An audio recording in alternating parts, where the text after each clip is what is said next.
Hi guys, welcome to Riyas world. இப்போ நம்ம கோவிலுக்கு வந்துட்டோம். கோவிலுக்கு வெளியே அப்படியே வண்டி நிறுத்திட்டு கொஞ்சம் நடந்து வந்தோம். ரொம்ப சூப்பராக இருந்தது. கோவிலுக்கு பேக் சைடு வந்து ஒரு ஆறு இருந்துச்சு. அதெல்லாம் பார்த்துட்டு ரொம்ப நல்லா இருந்துச்சு. இப்போ கோவிலுக்குள்ளே வந்துட்டோம். நெக்ஸ்ட் அதித்திக்கு மொட்டை அடிக்க ஸ்டார்ட் பண்ணிட்டாங்க. அதித்தியோட மாமா மடியில் உட்கார வச்சது. அதித்தி ஃபஸ்ட்டு அழுதாங்க. அதுக்கப்புறம் எந்த பிரச்சனையும் இல்லாமல் மொட்டை அடிக்கிறவங்களுக்கு வந்து கோஆப்ரேட் பண்ணி உட்காந்துருந்தாங்க. அதித்தி வந்து என்னோட சின்ன அண்ணா பொண்ணு. ரியாவும் தாராவும் பார்த்துட்டே இருந்தாங்க அதித்தி மொட்டை அடிக்கிறத.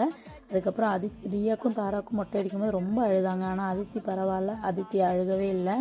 ஸ்டார்டிங்கில் மட்டும் அழுதுட்டு அப்படியே ஸ்டாப் பண்ணிட்டாங்க. அதித்திக்கு ஒரு வழியாக மொட்டை அடிச்சுட்டு கோவில் பூஜையெல்லாம் முடிச்சு பொங்கல் அப்புறம் வீட்டிலேருந்து சாப்பாடெல்லாம் செஞ்சு எடுத்துகிட்டு போயிருந்தோம். அங்கேயே உட்காந்து எல்லோரும் ஒன்றா சாப்பிட்டோம். ரொம்ப நல்லா இருந்துச்சு.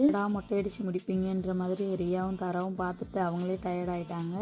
மொட்டை அடிச்சுட்டு சீக்கிரம் அதித்தியும் குளிக்க வச்சு புது ட்ரெஸ் மாற்றிட்டு கிளம்பிட்டோம். இதுதான் அதித்தியோட ஃபைனல் லுக்.